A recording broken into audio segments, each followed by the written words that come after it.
여러분 안녕하십니까? 위켄드 에디션 강희의 신입니다.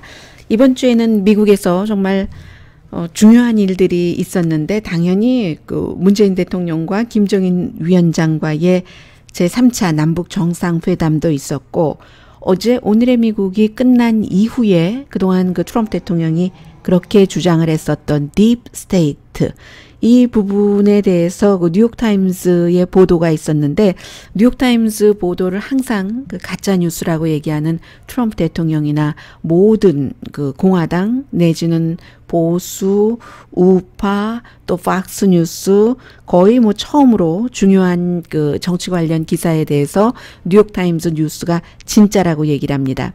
이제 이 부분을 보면은 그 내용 자체는 트럼프 대통령에게 좋은 것이다 하는 것을 짐작하실 수 있을 테고요. 그리고 이제 미국의 연방 대법관 지명자가 아주 오래전에 고등학교 다닐 때 같은 그 고등학생이었던 한 여성을 과연 강간하려고 했었는가? 그 부분은 이제 점점 큰 뉴스가 돼버렸고요. 그에 따른 일반 사람들의 반응도 달라지고 있고 그 가운데 이제 가장 미국적인 입장에서 볼 때 중요하다고 할 수 있는 것은 이 모든 이슈들이 미국의 중간선거에 어떤 영향을 미치느냐. 간단히 트럼프 대통령에게 플러스가 되느냐 마이너스가 되느냐 그런 부분까지가 이번 주에 중요한 내용으로 발생한 그 사건들입니다. 먼저 남북 3차 정상회담을 말씀을 드리겠습니다. 남북 3차 정상회담은 회담이 있기 전까지 그리고 이제 회담이 있고 첫날까지도 문재인 대통령이 미국을 향해서 북한과 이제 김정은 위원장과 뭔가 말을 맞춰서 종전선언을 너무 그 서두르면 압박을 넣으면 판도라의 상자를 여는 것처럼 오히려 그 문재인 대통령에게도 나쁜 일이 될 수도 있다라고 보도를 했었습니다. 그런데 정상회담이 완전히 끝나고 난 뒤에는 상황이 많이 바뀌었거든요. 처음으로 지난 1년 사이에 딱 1년입니다. 지난번에 그 유엔 그 총회 때 그때는 이제 그 김정은 위원장도 노망난 늙은이라고 했던가요? 트럼프 대통령을. 그리고 트럼프 대통령도 내 핵 단추가 더 크다고 했었는데 그 이후에 가장 그 미국에서도 꼭 미국 입장뿐만이 아니라 이 그 미국 입장에서 볼 때 비핵화라는 게 미국과 꼭 북한 이 두 나라 사이에만 해결되는 게 아닐 수도 있겠구나 하는 것, 그 남한까지도 들어가야지 될 수도 있겠구나 하는 면까지도 봤고요. 물론 기본적으로는 아직도 미국이 원래부터 얘기를 했었던 미국은 뭐 아무래도 비핵화의 모든 것을 다 맞추고 있으니까 완전하고 검증 가능하고 돌이킬 수 없는 이런 비핵화를 얘기를 한다면 이런 것이 너무나 거의 불가능한 희망사항이라는 것을 이번 그 3차 정상회담을 통해서 전문가들은 미리부터 얘기를 했었습니다. 저도 수없이 여러분들께 말씀을 드렸었고요. 그런데 이제 그런 것들이 이제는 사람들에게 다가가는 거죠. 실제로. 그리고 이번에도 정상회담이 끝나고 나서 기본적으로는 상징적으로는 큰 의미가 있지만 컨텐츠는 별로다. 물론 이것도 비핵화에 초점을 맞출 때입니다. 남한과 북한 사이에 뭐 여러 가지 뭐 평화, 이산가족, 경제협력, 또 남한과 북한 사이에서의 그 종전선언 이런 것을 따지면 컨텐츠도 당연히 있었다고 봐야지 되겠죠. 그런데 이제 미국에서 비핵화로 얘기할 때는 컨텐츠보다는 상징이 앞서간다라고 하면서도 회담이 완전히 끝나고 나서는 그래도 김정은 위원장이 우리가 뭐 인스펙션을 받겠다. 미국이 어떻게 하느냐. 그 조건에 따라서 영변 핵시설뿐만이 아니라 이제 다른 곳에 대해서도 뭔가 조치를 취할 수도 있다는 것을 내줬고 그리고 이제 미국에서도 뭐 직접 미국과 연관이 된다고도 보고 직접은 아니라고도 볼 수 있는 서울 답방하는 것 이 문제도 이제 크게 좀 다뤘습니다. 그러나 이제 한 가지는 이제 그 문재인 대통령이 미국에서는 이런 문제를 그렇게 예민하게 다루지는 않습니다. 다만 제3국인 그 미국에서 보기에 문재인 대통령을 맞이하는 북한 사람들의 그 여러 가지 모습을 지금 미국에 살고 계시는 분이나 한국에서 오늘의 미국을 듣고 계시는 분이나 전부 보셨죠. 그런 것들이 그 뭐 그분들이 문재인 대통령을 언제 봤다고 그렇게 열광을 하겠습니까? 당에서 김정은 위원장의 지시이기 때문에 상당 부분 이제 동원돼서 예전에 그 한국에서도 여의도 저도 학교 다닐 때 정말 그 떼약볕에 동원되는 거 너무 싫었거든요. 그렇게 북한은 할 수 있는 나라니까 그렇게 열광을 보여줬고 그리고 물론 그것은 또 문재인 대통령이 가서 그 모습을 보여줬었기 때문에 뭐 녹화가 됐던 라이브가 됐던 문재인 대통령을 보면서 북한 사람들 마음속에 무언가가 뭉게뭉게 피어나올 수는 있었을 겁니다. 그러나 이제 미국 제3국에서 보기에는 아 이게 문재인 대통령이나 아니면 함께 갔었던 남한의 수행단들이요. 그 사람들도 저기에 취해서는 안 된다. 저 열광하는 능라도에서 함성, 우레 이런 소리에 취해서는 안 된다. 그게 전부 문재인 대통령을 전적으로 지지하는 소리인가? 아니면 김정은 위원장이나 북한의 방향이 그렇기 때문에 지시에 따라서 함성을 보내는 것인가? 이것을 구분할 필요가 분명히 있다고 약간의 우려라고 할까요? 그런 것들이 이제 제3국에서 보기에는 느껴졌고요. 자, 지금부터는 이제 전적으로 그 미국 언론이 보는 내용들을 정리를 해드리겠습니다. 남한과 북한이 자꾸만 그 지도자들이 만나면서 어떠한 힘이 미국에서 보기에 생겼습니다. 그래서 이제 3차 정상회담 이후에는 미국에 살고 있거나 미국 밖에 살고 있는 여러 북한 전문가들이 북한이 핵을 100%는 포기하지 않는다. 이런 뭐 기본은 원래부터 있었던 것이지만 그런 기본을 미국이 받아들여야지 된다는 그런 것들이 많이 퍼지고 있거든요. 말하자면 뭐 파키스탄이나 인도나 이스라엘처럼 핵을 갖고 있지만 그러나 이제 그런 핵을 가진 북한과 함께 살아야지 된다는 이런 분위기가 점점 더 만들어진다고 할까요? 그게 거의 모든 것은 남한과 북한의 지도자가 자꾸 만나서 그 쪼개졌던 남과 북이 뭔가 어떤 형태로든 서로 화합해서 뭐 때로는 미국에 함께 그 요구를 하잖아요. 예를 들어 종전선언 같은 것. 그런 힘들이 좀 발휘하는 것 같은 분위기가 처음으로 느껴졌습니다. 그리고 종전선언이 됐던 무엇이 됐던 북한이 뭔가 핵에 관해서 포기한다고 하면 미국도 함께 해야지 된다. 이게 뭐 북한이나 남한이나 중국의 뭐 러시아를 포함해서 요구 아니었습니까? 그런데 그동안은 미국의 많은 전문가들은 뭐 조셉 윤 전 그 북한 특사를 제외하고라고 할까요? 아니면 뭐 빅터 차 대통령이 주한 미국 대사로 임명하려고 하다가 지명을 철회해버렸던 그런 사람들 정도를 빼고는 대부분의 미국 그 전문가들은 상당히 거의 많은 수의 전문가들은 북한이 모든 것을 다 하고 나서 포기를 하고 나서 그제서야 미국이 경제 제재도 풀어주고 또 실제로 한 2개월 전까지만 하더라도 종전선언 얘기가 이렇게 뜨겁게 들리진 않았거든요. 그런 분위기였는데 지금 3차 정상회담이 끝나고 난 이후에는 종전선언이 되었건 무엇이 되었건 미국도 해줘야지 된다. 미국이 북한에 하드볼을 던진다면은 통하지 않는다. 그리고 너 먼저 다 포기해라. 나는 당신이 포기하기 전까지 북한이 포기하기 전까지 아무것도 해줄 수 없다. 이것도 안 된다는 얘기고 가장 무서운 것은 미국의 입장에서 볼 때요. 남북한이 함께 주권 한반도의 평화, 번영 이런 것을 남북한이 주도해야지 된다고 생각을 하고 계속 지금 판문점 선언 이후에 얘기를 하고 있잖아요. 설령 미국이 싫어한다 할지라도. 그 주권 문제에 대해서는 남북한이 힘을 합치면 미국이 어떻게 하지 못한다는 겁니다. 지금 이 정도까지 이번 주에 많은 그 전문가라든가 미국 매체가 지적을 했었던 그런 부분입니다. 주한미군 철군 문제도요. 미국 사람들은 리얼 아메리칸들은 뭐 주한미군이 있었기 때문에 한국에 지난 뭐 65년 동안 전쟁이 없었다고 하지만 이제는 주한미군이 한국만을 위한 것인가? 이건 아니지 않느냐 하는 소리가 이번 주에 더 많이 들리게 됐고요.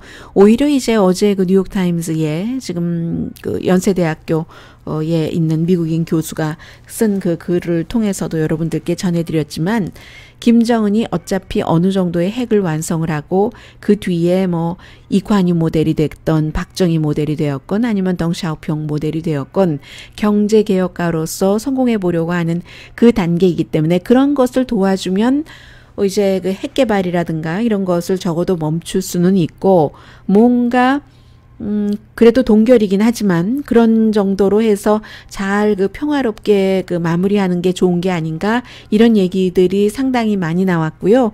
그 사이에 이제 뭐 한국은 이미 북한과 뭐 남북 민족 화합, 이산가족 찾기를 포함해서 경제 협력, 이미 그 군사적으로도 어떠한 협약 같은 것을 맺고 사인을 하고 했기 때문에 문재인 대통령이 이제는 미국이 싫어하더라도 북한과 더욱 관계를 깊숙이 가져갈 수 있다.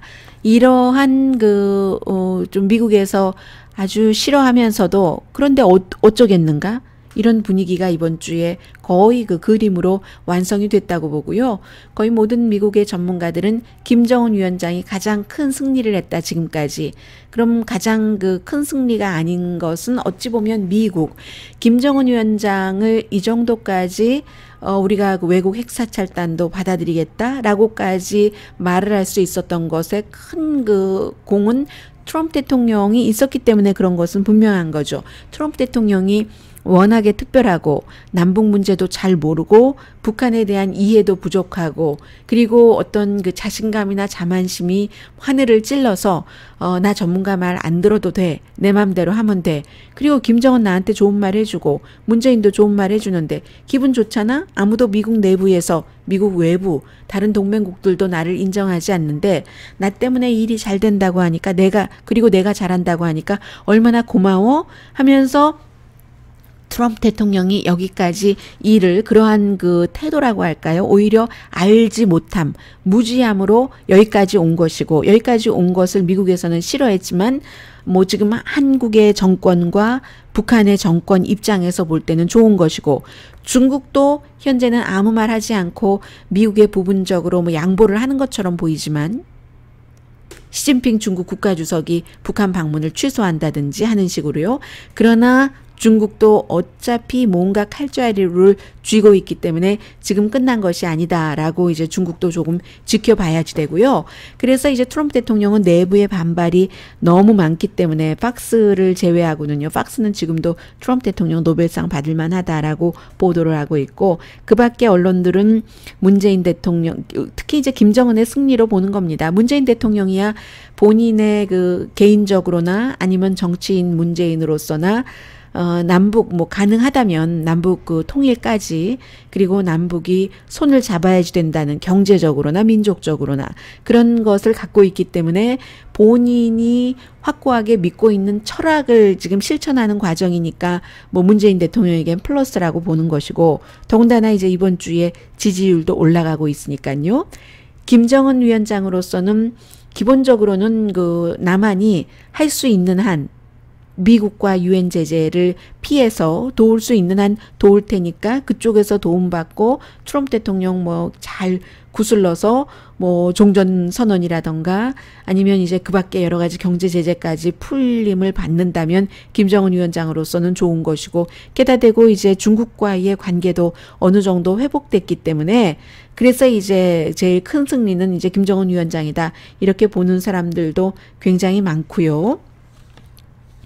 또 미국과 한국이 계속 그 협상을 동맹을 제일 강하게 유지를 해야지 된다라고 얘기를 하지만, 이 동맹 유지라는 것도 미국이 북한에 무조건 많은 것을 내놓으라고만 하고 한국이 원하는 종전선언도 하지 않고 하면은 글쎄요, 문재인 대통령이 미국과의 관계를 어느 정도 희생하고라도 또 그 남북한의 화합을 쫓아갈 수도 있다. 이런 지적들도 이번에 많이 나왔고요. 한국 내부에서야 뭐 진보 보수 간에 서로 이번 거 3차 방문에 대한 결과에 대한 의견도 다르기 때문에 그 부분까지는 뭐 한국에서 처리를 해야지 될 그런 이슈고요. 이제 조금 있으면 일본도 러시아도 다 이 북한과 연관이 있기 때문에 여러 가지 얘기들이 나오겠죠. 이번 주에 시간이 없어서 미처 그 못 전해드린 뉴스 가운데 하나도 러시아가 상당히 지금 그 북한과의 어떤 그 경제 협력이라고 할까요? 아니면 그 관계 같은 것을 좋게 하려고 애쓴다는 내용들이 많이 보도가 됐습니다.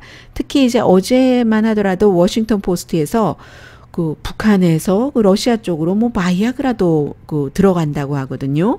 이제 특히 그 블라디보스톡에서 남동쪽으로 조금 떨어진 그 항구 도시 같은 경우요. 나호카가는 뭐 북한 국경에서야 100마일 조금 더 떨어져 있다고 하니까 참 가깝잖아요.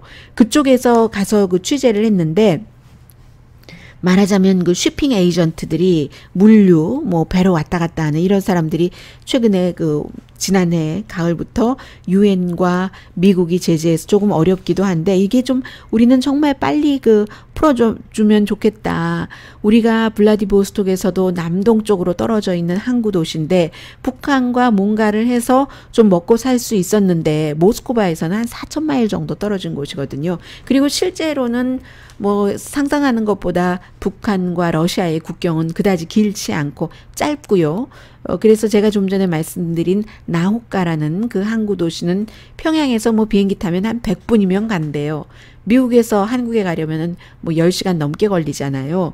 그래서 이제 러시아도 지금 극동쪽으로 쫙 이렇게 뻗어나가려는 어떤 그림이 있기 때문에 러시아의 그 북한 쪽에 가까운 항구 도시도 뭔가 좀 북한이 경제 발전을 하고 좀 좋았으면 이런 내용들을 상당히 얘기를 하고 있고요. 그래서 요즘은 미국에서 과거 뭐 남한과 북한과 그런 역사까지도 많이 얘기를 하는데 특히 이제 그 러시아와 북한의 관계는 구소련 때부터 시작이 됐기 때문에 이미 그 2차 대전 전에 한 고려인 17만 명 정도가 그 러시아 쪽으로 움직였고 스탈린이 굉장히 그분들에 대한 책임감도 실제로 느꼈다고 하거든요. 왜냐하면 뭐 일본 점령 시에 일본과 뭐 러시아의 전쟁, 중앙아시아에서 그 구소련이 이렇게 미쳤던 어떠한 그 영향이라든가 이런 모든 것들 때문에 책임감이 있어서 이제 그런 분들을 받아들이기도 했고 뭐 그런 내용들이요. 그래서 요즘에는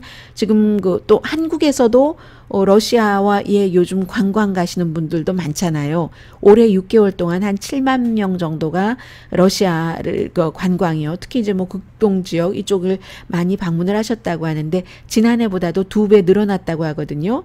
그러니까 이제 지금 뭐 한국에서는 북한과 우리 남한 그리고 블라디보스톡 모든 것들이 이제 쫙 이렇게 연결되는 철로 그리고 그로 인해서 모스크바에서 4,000마일이나 떨어진 그런 이제 그 항구 도시 같은 데서는 어떻게 하면 우리도 살 수 있는가 그런 열망에 그 뭔가 그 북한 남북한이 잘 되고 북한에 대한 경제 제재가 풀어지고 하는 것도 원한다는 겁니다. 그러니까 어찌 보면요 지금 일본도 딱 그 상황을 파악을 하고 김정은 위원장과 회담하기를 원하고 여러 가지 분위기를 보이고 있죠. 그리고 러시아나 북한이나 한국이나 또 그 중국 모두 좀 그 북한이 경제적으로도 발전하고 안정적이기를 원하고 하니까 어찌 보면은 이러한 그 대세의 흐름에 미국이 끝까지 우리 원하는 대로만 다 해. 이런 식 과거에 그 미국이 갑이었던 완전한 갑이었던 이 부분은 이제는 그 남북 문제에 있어서도 북한 핵 문제에 있어서도 아니다 하는 것이 굉장히 확실하게 이번 주에 그냥 가만히 1년 동안 이렇게 오고 비핵화에 대한 정의가 다르고 뭐가 다르고 계속 그러다가 한 달 전부터 그래 맞아. 남한과 미국은 북한을 대하는 게 다른 거야. 남한은 비핵화는 한 부분이고 미국은 비핵화가 전부였던 거야. 이런 걸 알아가면서 남북한이 점점 가까워지니까 이제 미국도 어쩌지 못하고 뭔가를 좀 해줘야지 되는 이제 그런 분위기에 왔습니다. 이제 다음 주죠. 유엔 총회 때 또 어떤 얘기가 나올지 발전이 될 것 같고요. 위크엔드 에디션 이번 주에 뭐 가장 중요한 얘기는 연방대법관 지명자였습니다만 레이티스트부터 전해드리겠습니다. 트럼프 대통령이 만든 용어이기도 해요. 딥스테이트. 물론 어느 나라나 그 대통령이 위에 있고 그 행정부가 있으면 때로는 대통령과 장관 사이에서도 껄끄러운 점이 생기고 또 그 장관과 부서 사이에서도 껄끄럽고 그게 예를 들면 렉스 틸러슨 국무장관이 해고되기 전에 대통령이 국무부의 예산을 30%나 줄인다고 29점 몇 %였거든요. 하는데도 어머 그것도 좋다고 하니까 국무부 직원들이 렉스 틸러슨 국무장관을 좋아했겠어요? 우리 보스가 우리 예산 깎으면은 내 일자리도 박탈당할지도 모르는데 그래서 이제 그런 알력도 있을 수 있고 죄송합니다. 그리고 어떤 경우에는 이제 그 대통령과 지금 트럼프 대통령은 이미 굉장히 많은 그 장관들과 결별을 했지만 렉스 틸러슨과도 결별을 하고 이번 주에도 뭐 나에게는 뭐 법무장관이 없다.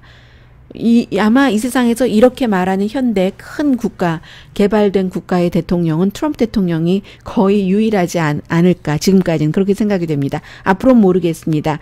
세계의 많은 역사가 before 트럼프와 after 트럼프로 나뉠 수도 있기 때문에 그래서 트럼프 대통령이 이 내용은 그 대통령 취임하기 전부터 딥스테이트가 있다. 이 정부 부처에도 뭔가 그 음모를 퍼뜨리고 그리고 특히 내가 정치적인 경험도 없는 데다가 게다가 이 썩은 정치판을 바꿔보겠다고 하니까 나를 쫓아내려고 하는 그런 음모론들이 너무 많아 얘기를 해왔었는데 법무부에도 FBI에도 실제로 이제 그런 내용이 하나가 나온 겁니다. 그 내용을 어디서 보도를 했는가? 뉴욕타임즈가 보도를 했습니다. 뉴욕타임즈가 지금 그 연방 법무장관이 본인이 러시아 사람들을 만나고 이런 것을 다 속이고 했었기 때문에 러시아 스캔들에 대해서 빠졌잖아요. 빠지고 부장관이 라젠스타인이라는 그런 그 부장관이 이 일을 맡고 있는데 이 사건이 언제 일어났냐면 부장관이 되고 2주일 뒤입니다. 그때 그 제임스 코미를 해고하고 한 일주일 정도 됐었을 때예요. 사실은 원래 이 부장관이 대통령에게 제임스 코미를 해고하라는 권고를 했었거든요. 왜냐하면 그때 해고하라는 이유는 힐러리 클린턴 이메일 그 수사에 대해서 뭔가 잘못했다. 이 사람도 이제 그 공화당이니까는요. 대통령은 민주당이라고 하지만 공화당이에요. 그래서 이제 그 일에 때문에 해고시켜라 했는데 막상 대통령이 해고를 하긴 했어요. 제임스 코미 연방 수사국장은. 그러나 대통령은 해고한 이유를 러시아 스캔들을 수사하기 때문에 해고했다고 본인이 분명히 MBC 방송의 앵커와의 인터뷰에서 본인의 음성으로도 얘기를 했습니다. 이것도 말을 뭐 아니다 계속 하고 나서도 아니라고 많이 했어요. 트럼프 대통령이. 근데 그 테이프가 있기 때문에 그리고 이제는 또 본인이 또 그렇다고 또 어느 정도 인정하기도 하고요. 그러니까 이 부장관이 장관이 러시아 스캔들 수사에서 빠졌기 때문에 본인이 러시아 스캔들의 책임자인데 대통령이 관련된 러시아 스캔들을 수사한다고 해서 이 연방 수사국장을 해고했다는 그 자체가 이제 상당히 위험하게 생각을 했다는 그 분위기는 그랬었던 때라는 겁니다. 그때에 어제 뉴욕타임스가 보도하기는 이 부장관이 사람들이랑 얘기를 하는데 특히 이제 그 FBI에 그 당시에 이제 그 제임스 코미 국장이 해고됐으니까 FBI도 국장 대행 부국장이었던 앤드류 맥케이브 이 사람 그 대통령이 해고시켜 버렸어요. 나중에 결국은 이제 앤드류 맥케이브와 얘기하고 하는데 이 대통령이 하는 일이 너무 위험하다. 우리가 국민에게 이 대통령이 이 행정부가 얼마나 위험한가를 알릴 필요가 있다. 그래서 내가 이제 어떤 그 연방 수사국장 그 수사국장 지명자 인터뷰하고 할 때 뭔가 이제 도청 장치를 이게 뭐 손목이라든가 이런데 차고 가서 녹음을 하고 얼마나 이 대통령이 불안정한 모습을 보이는가를 사람들에게 어떤 형태로도 공개를 하고 또 장관들도 알게 해서 대통령을 하기에 적합하지가 않다. 헌법, 그 수정헌법 25조를 들어서 이런 거를 좀 해야지 되겠다. 그렇게 될 경우 이 그 백악관의 비서실, 그 당시에는 비서실장이 아니었습니다. 국토안보부 장관이었는데 존 켈리 국토안보부 장관과 지금 제프 세션스 법무장관은 내가 설득시킬 수 있을 것 같다. 이런 얘기를 했다는 거예요. 그게 뉴욕타임스가 보도하기를 지금은 대통령이 미워서 해고시켜버린 앤드류 맥케이브 당시 FBI 그 부국장의 메모에서 나왔다는 얘기입니다. 이 얘기가 나오니까 굉장히 쇼킹한 거죠. 미국의 법무부의 부장관이 대통령이 대통령직을 하기 위험하다고 이렇게 하겠다 했다는 거예요. 그러니까 본인이 부정을 하긴 했어요. 그런데 제가 볼 때는 아주 강력하게 부정하진 않았습니다. 그렇지 않았고 나는 대통령을 뭐 그런 헌법 25조라든가 수정헌법 뭐 그런 거 그렇게 한 적이 없다라고 했고 법무부에서도 따로 그거 굉장히 풍자적으로 한 얘기야. 그러니까는 이제 그 얼마 전에 밥 우드워드의 책에서도 나왔고 뉴욕타임즈의 익명의 어떤 그 기고문도 있었지만 얼마나 트럼프 대통령이 조금 불안정하고 하다는 것은 어느 정도는 사실은 그 인정을 해야지 되는 그런 부분이죠. 그러니까 이제 이런 얘기가 나올 수도 있는 것일지도 모르겠고요. 어쨌든 연방 법무부에서도 그거 굉장히 풍자적인 농담이었다. 어떻게 일하다 보면 안 되겠어. 이거 도저히 안 되겠어. 우리 어떻게 좀 해보자. 풍자적인 농담이었다는 얘기예요. 그런데 이것은 꼭 풍자적인 농담이라고만 보기에는 힘들다고 말씀드립니다. 제가 이제 저의 경험으로 오랫동안 미국에서 뉴스를 했기 때문에 이렇게 보면 미국 사람들이 더군다나 무슨 에너지부 장관도 아니고 아니면 재무부가 내무부 장관도 아니고 내무부는 뭐 자연 뭐 이런 부분들을 관리하니까요. 법무부의 부장관이잖아요. 법무부의 부장관이라는 사람은 굉장히 말을 신중하게 다루는 사람인데 법무부의 부장관이 아니 내가 어디 무슨 뭐 도청 장치를 차고 대통령이 말을 얼마나 험하고 불안정하게 하는가를 녹음을 해서 이런 것을 기본으로 삼아서 장관들을 잘 어떻게 설득을 해서 이제 헌법 수정헌법 25조를 해서 대통령을 내리쳐야 된다. 이런 농담을 쉽게 하지는 않습니다. 뭐 불가능하다고 말씀드리진 않겠어요. 그러나 그 성격들, 각 부서에서 일하는 사람들을 보면은 그런 것이 쉽지는 않다고 말씀을 드리겠고요. 그리고 나서 어제 오후에 대통령이 이제 미주리에서 유세를 하는데 거봐라 보지 않았느냐 딥스테이트 이제 부장관의 이름까지 말하지는 않더군요. 아 bad one all gone 내가 다 보내버렸어 나쁜 사람들 근데 아직도 조금 있어 뭐 이렇게 얘기를 하고 또 대통령을 지지하는 팍스뉴스 아주 그 어제 그 좋게 이 부분에 대해서 좋게라는 게 이제 딥스테이트 팔아 있지 않느냐 하고 했고 또 로라 잉그램 아주 인기 있는 팍스의 진행자도 오늘 당장 부장관을 해고시켜야지 된다. 대통령이 이런 얘기를 했고 또 팍스에서 대통령이 제일 좋아하는 팍스 앤 프렌즈의 남자 진행자 둘이고 여자 진행자 한 명 그 여자 진행자 한 명이 그 여자 진행자 한 명은 그 러시아 그 대사 딸이죠. 대사 딸이니까는 아니고요. 세라 허카비 백악관 대변인의 아버지인 그 허카비 전 이제 알칸소의 주지사였고 역시 그 마이크 허카비요 목사였고 그리고 이 사람도 이제 뭐 대선에 출마도 하고 있었던 사람이죠. 이 마이크 허카비도 당장 해고해야지 된다고 하고 대통령의 아들은 그 요즘 완전한 대통령보다 더 그 강한 얘기를 많이 하는데 당장 해고시켜야지 된다 이런 얘기들을 하고 있고 그러나 공화당 내부에서도 아니 지금 이 상황에서 대통령이 연관됐느냐 연관되지 않았느냐 하는 러시아 스캔들을 수사하는 총책임자를 이 부장관 아래에 특별검사까지 있는 거거든요. 지금 그런 문제로 해고 확실하게 증명되지도 않았는데 해고시킨다는 것은 위험하다라고 얘기를 지금 하고 있거든요.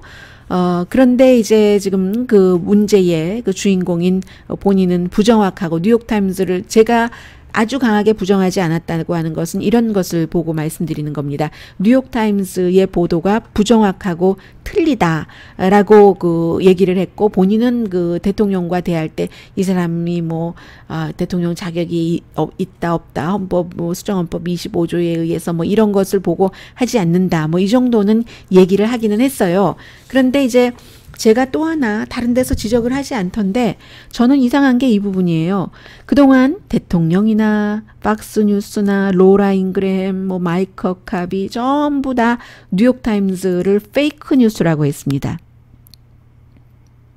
트럼프 대통령을 강하게 지지하는, 지나치게 지지하는 거의 모든 저널리스트들도 항상 뉴욕타임스, 뭐 워싱턴 포스트 뭐 이런 그 매체들을, 전통적인 그 매체들을 페이크 뉴스라고 해서 믿지 말라고, 보지 말라고 했거든요. 그런데 어제는 이 뉴스에 대해서 페이크 뉴스라고 하는, 제가 앞서 말씀드린 그런 주체 가운데서 한 사람도 없었습니다. 이것을 철저하게 믿으면서 거봐라 딥스테이트가 있지 않느냐라고 얘기를 했거든요. 글쎄요, 이 부분이 뭐 어떻게 뭐 조사가 되겠죠. 풍자적인 농담을 하기는 쉽지는 않지만, 풍자적인 농담이라기보다 얼마나 상황을 좌절했으면 그렇게까지도 할 수 있었는가, 뭐 이 정도도 생각을 해볼 수는 있겠고요. 아무튼 이 뉴스가 어제 뉴스가 끝나고 나서 오늘의 미국 크게 나왔기 때문에 지금 전해드렸습니다. 또 하나 아주 중요했었던 것 가운데 하나가, 트럼프 대통령은 이번 주 시작을 지금 뭐 러시아 문제 이런 것과 관련해서 법무부 뭐 FBI에 너무 그 나에게 부정적인 사람들이 많고 하니까 그 텍스트 메시지 같은 것을 공개해라 하고 마치 그 명령 내린 것처럼 했어요. 그래서 법무부에서 아무리 대통령의 명령이라도 이것은 진행 중인 사건이고 비밀이고 국가 안보와도 연관이 있기 때문에 우리는 전면적으로 그것을 다 공개를 할 수는 없다 하고 있는 사이에 대통령이 한 주일의 마지막을 이렇게 끝냈습니다. 내가 그 텍스트 메시지 같은 거 다 공개하라고 했었던 것, 뭐 카터 페이지, 내 자문 같은 사람 뭐 도청하고 물론 영장 받고 도청하고 있었던 거 다 또 누구누구 텍스트 메시지 공개하라고 했었던 거, 그거 공개 안 하겠어. 왜냐하면 우리 동맹국도 하지 말라고 하고 아주 위험하다고 하는 거야. 그렇죠. 미국의 국가 안보뿐만이 아니라 이런 러시아 이런 것들은 전부 미국이 영국과도 정보를 공유하고 하는 부분들이 있잖아요. 본인이 예를 들어 대통령이 마음에 들지 않는다고 카터 페이지라는 대통령의 자문이 계속 러시아 사람들 만나고 다니고 러시아에 가서 돈 받고 연설하고 러시아 국영 텔레비전에 출연해서 미국 정부를 마구 비난하고 우크라이나를 러시아가 침공했었을 때 오바마가 이제 거기에 대한 경제 제재하면 엄청 비난하고 이 블라디미르 푸틴 대통령을 완전 찬양하고 그렇게 하니까 러시아의 정보국에서 이 사람을 그러니까 스파이로 고용하려고 몇 번이나 러시아 스파이들이 만났다는 것 아니겠어요? 카터 페이지를. 그러니까 그 러시아 스파이들이 계속 그 사람 주변에 있으니까 이 그 외국인 감시법이라는 또 그런 그 법원의 요청을 받아서 그 외국인 특히 러시아를 감청하기 위해서 그 러시아 사람들과 계속 접촉하고 이메일하고 전화를 하는 카터 페이지를 도청을 할 수밖에 없었던 거죠. 이제 그런데 이제 대통령은 그런 부분에 대해서 나에게 부당하다 하고 다 공개해버려라 하다가 동맹국들이 아니라고 하니까, 그리고 대통령 각하 내부에서도요. 대통령 각하가 마음에 들지 않으신다고 모든 것을 다 공개하라고 하시면 이거는 우리의 민주주의를 스스로 포기하는 겁니다. 뭐 이런 얘기도 했을 테고요. 그리고 아마 법무부가 다 대통령이 하라는 대로 하지도 않았을 거예요. 할 수가 없어요. 지금 이제 조사하고 있는 사건이기 때문에. 그래서 대통령이 스스로 내가 공개하라고 오더했다 하다가 그것을 다시 지금 덮어버린 그런 것도 뭐 시행착오죠. 이 트럼프 대통령이 뭐 공직자를 아직 해본 경험이 없었으니까요. 그리고는 제일 중요한 것이 그 브렛 캐버너 연방 대법관 지명자 17살 때 고등학교 다닐 때 그 남학생만 다니던 학교였고요. 여학생만 다니던 그 학교의 학생들과 미국 학생들은 파티를 많이 해요. 주말에 어떤 친구 집에서, 친구 집에 뭐 수영장들도 있고 하잖아요. 집이 크니까 미국은. 그래서 하고 그 당시는 지금 그때 같이 파티에 참석을 했었던 그 마크 조지라는 그런 지금 연방 대법관 지명자의 당시 고등학교 때 친구가 그 이후에 뭐 작가도 되고 뭐 영화 감독도 했었고, 그리고 이 사람은 크게 출세하지는 못했어요. 친구 캐버나우처럼 술 중독, 알코올 중독 때문에 뭐 치료도 받았고 뭐 등등, 뭐 리코스토어에서 뭐 일한 적도 있고, 그러다 최근에는 이제 그 아주 그 보수적인 블로거로서 글을 많이 쓰고 있거든요. 예전에 워싱턴 포스트에 음악에 관해서 글을 썼던 적도 있어요. 그런데 이제 문제가 있고 해서 더 이상 워싱턴 포스트에서 이 사람을 하이어해주고 있진 않은데, 이 사람이 쓴 책이라든가 여러 가지 블로그에 보면 뭐 블랙 그 캐버나우와 그 친구와 고등학교 때 사진도 이렇게 위에 올려놓고요. 우리가 그때 술 파티를 너무 심하게 했다 하면서 술을 먹어도 술독에 빠져 살 정도로, 고등학생들인데도 그렇게 우리가 했고, 정말로 그래서 술에 취해서 정신이 없었던 적도 많았고, 파티에서 이런 얘기를 쭉 썼기는 썼어요. 그때 문화가 그랬었던 그 문화인가 봅니다. 제가 그 당시에 미국에서 고등학교를 안 다녀서 모르겠는데요. 36년 전에요. 그런데 어쨌든 그런 파티 중에 연방 대법관 지명자가 17살 아주 뭐 건장한 그 풋볼 선수였어요, 학교에. 그리고 이제 지금은 캘리포니아주에서 대학 교수를 하고 있는 라스트 네임이 포드라는, 크리스틴 포드라는 교수가 15살이었는데 캐버나우 지명자가 술이 잔뜩 취해서 본인을 방으로 가두고 침대에 그냥 던져버리고 위에서 꽉 누르고 강간하려고 하고 옷을 벗기려고 하고, 술에 취해서요. 그리고는 이제 소리 지르려고 하니까 음악 크게 틀고 입을 막아서 숨 막혀 죽는 줄 알았다 하고 하는데, 제가 좀 전에 말씀드린 마크 저지라는 그 친구, 캐버나우의 친구가 가만히 쳐다보고 동조하는 듯 하다가 결국은 두 사람 사이를 이리 덮치고 저리 덮쳐서 본인이 이제 그 사이에 이제 그 빠져나올 수 있었다 하는 얘기인데, 이게 이 사람이 그 당시에 금방 엄마한테도 얘기하지 않고 술 먹었다고 야단 맞을까봐, 그러니까 당연히 경찰에 보고는 안 됐고, 36년 전에는 미국의 미투 무브먼트도 없었고, 그래서 그때 그 전문가의 도움도 받지 못했고, 이런저런 그 남자 사귀기도 힘들었고, 그런 그 어떤 상처 같은 것이 있었다고 하죠. 결혼을 2000년도 초에 했는데, 2000년 초로 기억됩니다. 그런저런 그 문제 때문에 2012년도에 부부가 같이 정신적인 심리 상담 치료를 받던 도중에 이제 이런 문제들에 대해서도 얘기를 했고, 그때 캐버나우라고 이름은 얘기하지 않았대요. 그때의 사건도 얘기를 했고, 그리고 나서 이제 변호사도 만났고 했는데, 변호사가 이런 일이 있을 때 나중에 여자만 크게 멍든다 해서 거짓말 탐지기까지도 다 통과해놨다고 하고요. 그게 2012년도였어요. 지금 2018년도잖아요. 그러니까 캐버나우가 연방 대법관 지명자가 되기 훨씬 전입니다. 그런데 캐버나우가 이미 연방급 판사고 했기 때문에 그가 아주 큰 사람이 되리라는 것을 뭐 알기는 알았는지 그건 모르겠습니다. 어쨌든 그러면서 이 교수가 7월 달에 이 사람이 정말로 연방 대법관 지명자 좀 숏리스트예요. 딱 한 사람이 아니고, 그렇게 되니까 이 사람 과거에 그런 일이 있었던 사람이다 하고, 지역에 실리콘밸리 쪽이니까 그쪽의 정치인에게 이제 편지를 보냈고, 과거에 이런 일이 있었다, 내가 강간당할 뻔했다. 그러니까 그 정치인이 또 그 법사위원회인 다이안 파인스타인, 아주 뭐 고참이니까요, 그 민주당 의원에게 얘기를 했고, 또 워싱턴 포스트와도 이 대학 교수가 인터뷰를 했는데, 이 대학 교수는 내가 이제 와서 이 얘기를 한다고 해서 캐버나우가 연방 대법관이 안 될 확률이라는 것도 모르겠고, 그 사이에 나는 아들들이 둘이 있고 남편하고 잘 살고 있는데 서핑하면서 그저 경제적으로도 남편도 엔지니어고 해서 큰 어려움 없이 나만 신분 다 드러나고 이거 사생활이 보호가 안 되고 우리 아들들은 어쩌며 뭐 이런 걱정에 워싱턴 포스트와 인터뷰를 하고도 이제 기사화하지 말라달라고 했고, 또 다이안 파인스타인도 말하지 말라달라고 해서 얘기 안 했고 하다가 슬슬 이런 내용들이 흘려지기 시작해서 결국은 지난주에 워싱턴 포스트도 보도를 했고, 다 보도를 해서 이제 그 무난히 그 인준 투표를 앞두고 있었던 블랙 캐버나우 연방 대법관이 아주 곤란해진 겁니다.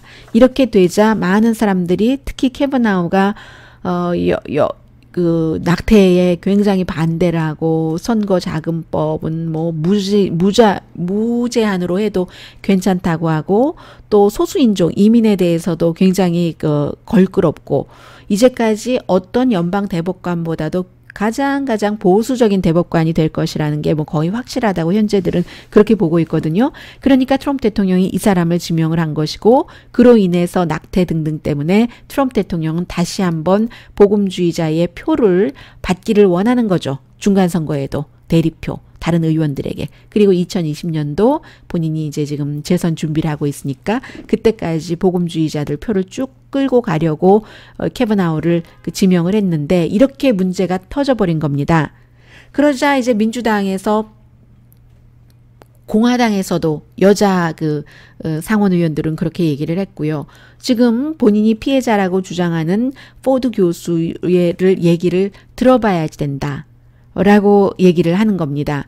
그러면서 그랬더니 그 공화당에서 아니 그걸 왜 이제 와서 그러느냐 대통령도 그 피해자가 말하는 게 사실이라면 그대로라면 그때 엄마한테 얘기하고 아빠한테 얘기하고 엄마 아빠가 경찰에 가서 얘기를 했어야지 나중엔 이렇게 얘기를 했어요. 원래 대통령이 본인도 성학대 성희롱 이런 걸로 고소당하고 혐의가 있고 하는 게 뭐 20케이스 정도는 되거든요. 그러니까 이번에 가만히 있다가 결국은 말을 하더군요. 이게 민주당의 조작이다 뭐 이런 식으로 얘기를 했어요. 그런데 여론이라는 게 있잖아요. 여성들이 이 문제에 대해서 굉장히 민감합니다. 더군다나 요즘은 미투 시대이기 때문에 많은 여성들이나 민주당이 아니 민주당 연방대법관 후보는 1년 내내 만나주지도 않더니 그 상원 청문회는 물론이고 그러더니 이거 그 FBI가 조사 좀 하고 상원 청문회에서 한 몇 주일 1, 2주일 그 인준 투표가 늦어지면 그게 뭐 대수냐 이런 식으로 얘기를 해요. 그러다가 이제 그 사이에 또 이 그 교수가 내가 청문회에 나가긴 나가는데 그렇게 열심히 준비를 하고 있었던 캐버나우와 과연 내가 나의 그 진실을 제대로 전달할 수 있을까? 뭐 이런 것들을 고민을 하면서 여러 가지 조건을 조금 제시를 해서 결국은 아마 다음 주에 청문회에 나가기는 하는가 봐요. 그런데 이제 지금 그 공화당이 다수당이니까 공화당에서는 뭐 나 먼저 해라든가 아니면 앞서 말씀드린 캐버나우의 파티에 같이 가서 목격자라는 증인도 증언으로 해달라든가 뭐 이런 여러 가지 얘기를 안 들어준다고는 하는데 어떻게 될지 모르고 아마 청문회는 하게 되지 않을까 하는 생각인데 그 사이에 뭐 꼭 청문회를 한다고 해서 인준이 안 된다는 얘기는 아니에요. 그 사이에 국민들의 반응은 이 연방 그 대법관 캐버나우에 대한 지지도가 점점 내려가서 한 뭐 그를 지지한다. 그가 연방 대법관이 돼야지 된다. 종신직이잖아요. 미국에선. 35% 정도밖에 안 되거든요. 여성들이 남성보다 훨씬 조금 덜 지지하고요. 만약에 이 사람이 연방 대법관에 인준되지 않는다면 그렇다면 이 중간선거에서 복음주의자들이 조금 덜 나갈 수도 있죠. 트럼프에 대한 열정이 조금 더 식어서요. 그럴 수도 있고 지금 쉬운 한 표만 받으면 되는데 공화당이 쉬운 한 명이긴 한데 공화당의 여성 의원들이 그 만약에 그 캐버나우가 사람들이 청문회를 이렇게 보는데 정말로 이 15살 그 소녀를 강간하려고 했었다는 게 심증적으로나마 강하게 느껴진다면 쉽사리 그에게 또 인준표를 던지기도 쉬운 일은 아니고요. 그래서 이 문제가 굉장히 그 빅 이슈가 되는 것만은 분명하고 미국에서는 아직 보도하고 있지 않은데 제가 그제 그 가디언을 보면서 이 브렛 그 캐버나우가 굉장히 그 여성 그 서기들 클락들이 많다고 하잖아요. 다른 그 연방 대법관들에 비해서. 그래서 그게 엄마가 판사고 검사 출신의 판사고 해서 엄마가 여성 권리를 중요하게 생각해야 된다 해서 그랬다고 본인이 얘기를 하고 그렇게 여러분들께 전해드렸습니다. 그래서 저도 이건 참 이상하다 이러면서도 어떻게 낙태에 대해서는 반대를 할 수가 있지? 라고 생각을 했는데 낙태에 대해서는 엄마와 아빠가 여러 가지 상황 산모의 건강을 가장 중요하게 두고 보고 판단을 해야지 되는 거 아닌가? 뭐 예를 들어 미혼모라도 낳아야지 된다는 얘기 아니에요. 예를 들어서. 그래서 이제 왜 여권을 이렇게 중요하게 생각한다고 하고 서기의 반 정도가 여성이라고 하는데 이럴까 생각을 했는데 가디안이 보도한 것을 보니까 가디안의 보도는 그게 뭐 이렇다 저렇다 확정 지을 수는 없습니다만 예일대학교의 부부 유명한 법대 교수가 있잖아요. 에이미 추아라고 뭐 타이거맘이라고 해서 딸들을 휴가 갈 때도 뭐 피아노까지 호텔에 들고 가서 피아노 연습을 시켰다는 그 법대 교수가 자신의 그 학생들에게는요, 이 캐버나우 연방 그 판사였으니까 이 사람 사무실에서 일하고 싶으면 너 예쁘게 차리고 가서 인터뷰해야 돼. 어떤 이렇게 옷을 입고 어떻게 해야지 돼. 그 캐버나우가 원하는 여자의 모습, 겉모습이 있어. 사석에서는 그렇게 다 가르친다는 것 아니겠어요? 그리고 그 에이미 추아의 남편도 예일대학교 법대 교수인데 똑같이 학생들에게 브렉 캐버나우 그 사무실에서 일하는 클락들이 다 모델처럼 보인대요. 저는 보지는 않았습니다만 모델처럼 보이는 그것은 그냥 우연히 그렇게 된 게 아니야. in accident로 그렇게 된 것이 아니라 accidentally 그렇게 된 것이 아니라 다 브렉 캐버나우가 그런 아주 잘 차려입고 잘생기고 아주 몸도 좋고 이런 여성들을 좋아하기 때문이야. 특별하게 좋아하는 형태가 있어. 여자의 형태가. 그러니까 인터뷰하러 갈 때 뭐 그렇게 하고 가야 돼. 이런 식으로 가르쳤다는 것 아니겠어요. 이런 문제가 미국에서도 나올지 안 나올지는 모르겠습니다. 그게 또 인준에 어떤 영향을 미칠지도 저는 모르겠습니다. 그리고는 이 모든 것들이 한국적인 시각에서 보면은 트럼프 대통령이 북한 문제를 좀 해결해 주려면 대통령 좀 힘을 갖고 있는 대통령을 오래 해줬으면 하는 생각이 있을 텐데 현재로서는 트럼프 대통령이나 아니면 지지자들이 우리 다시 11월 달에 빨간색 그 물결이 미국에 가득 찰 거야. 말하자면 한국에서 태극기 물결이 차듯이요. 뭐 이런 식으로 진보가 아니라 보수가 뒤덮일 거야. 이렇게 얘기를 해요. 실제로. 그런데 그 여러 가지 여론조사를 보면 좀 황량해 보이거든요. 일주일 전보다도 공화당 측이 더 황량해 보이고 어려워 보이고 실제로 공화당의 전국위원회에서도 내부 조사를 하면은 지금 공화당이 많이 밀리고 있는데 대통령이 우리가 잘하고 있어 하니까 투표에 사람들이 안 나갈까 봐 굉장히 걱정한다 하는 거고 또 하나는 주식시장 사상 최고, 실업률 사상 최저, 68년 이후 최저. 그런데도 이렇게 공화당이 인기가 없는 것은 대통령이 문제라는 겁니다. 물론 대통령을 너무 열정적으로 지지를 하는 40% 내외의 사람들은 열정적으로 지지를 하기는 해요. 그런데 이렇게 저렇게 따져보면요. 예를 들면은 내가 대통령을 좋아하고 싶은데도 정책이 마음에 안 들어. 대통령은 싫지만 정책에 동의해. 아니면 내가 저 사람을 좋아하는 건지 싫어하는 건지 좋았다 싫었다 해. 대부분의 정책은 지지하고 뭐 여러 가지 형태로 나뉠 수는 있는데 그 형태를 다 따지고 보면은 뭐 한 70%, 65%의 미국인은 대통령을 싫어한다는 겁니다. 경제가 이렇게도 좋은데도요. 그런데 로널드 레이건 대통령이요. 그때 이제 뭐 나중엔 좋았지만 경제가 나빴을 때 82년도에 이자율이 그 당시에 프라임 이자율이 한 21% 정도 됐었어요. 미국이. 실업률은 뭐 얼마나 뭐 높았는지 말도 못하고. 그런데도 이상하게 사람들이 로널드 레이건 대통령을 좋아하는 거예요. 호감인 거예요. 그래서 그 당시에도 뭐 의석을 잃었다면 좀 덜 잃었고. 그런데 이번에는 트럼프 대통령에 대한 호감도이기 때문에 중간 선거는 거의가 다 지금 그 집권당이 그 의석을 잃어버리는데 이번에는 굉장히 많이 잃어버릴 수도 있다. 그리고 조금 잃어서 민주당이 하원에서 다수당만 되더라도 탄핵을 추진할 수가 있다.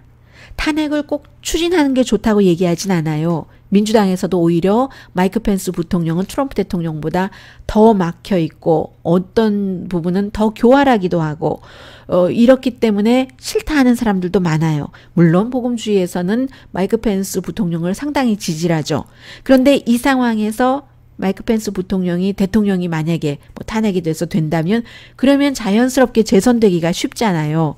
그래서 이제 트럼프 대통령 그냥 있어줬으면 하는 사람들도 많기 때문에 민주당이 하원에서 다수당이 되더라도 트럼프 대통령을 탄핵을 시작하지 않을 가능성도 높다. 이것도 이제 한국의 남북 문제와 연관시켜서 생각하시면 좋겠고요.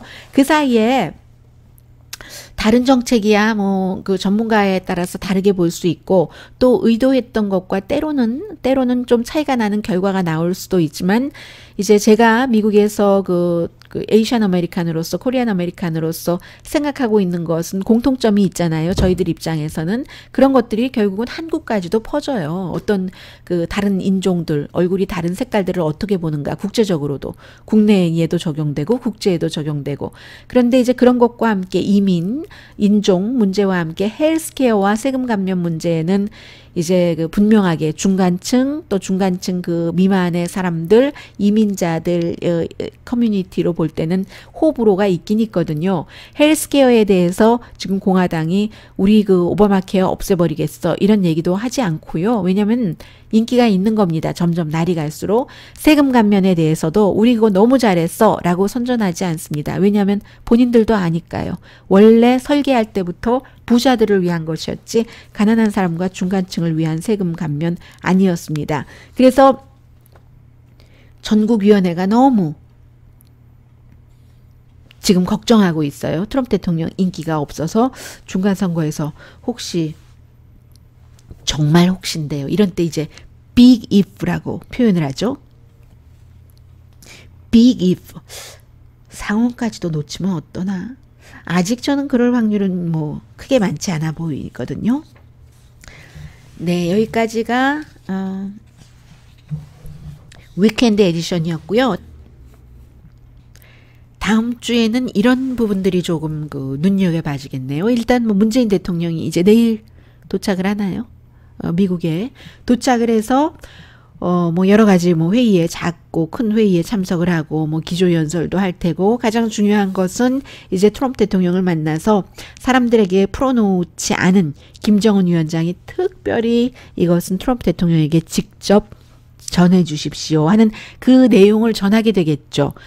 저는 트럼프 대통령의 반응은 대개 예상이 됩니다. 트럼프 대통령 여기서 북한과 내가 사이가 나쁘다, 잘 안 될 것이다 라고 하기가 굉장히 힘들어요. 본인이 해놨던 말이 있기 때문에 북한 핵 문제는 이제 걱정하지 않아도 된다 하기 때문에 그래서 문재인 대통령 만나면 이번에 분위기 좋을 겁니다. 그리고 2차 정상회담을 할 거예요. 날짜가 문제지.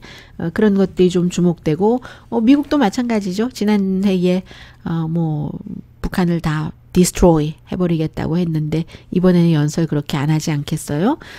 그리고는 이제 그 법무부의 그 로젠스타인 그 법무부 장관을 어떻게 처리할 것인가 대통령에 대해서 뭐 도청을 해서라도 얼마나 위험한 인물인가 하는 것을 미국 사람들에게 알리고 또 대통령 자리에서 내려오게 하는 것까지 검토를 했다고 하는 뉴욕타임스 보도에 따르면 본인은 아니라고 하고 굉장히 주목되겠죠.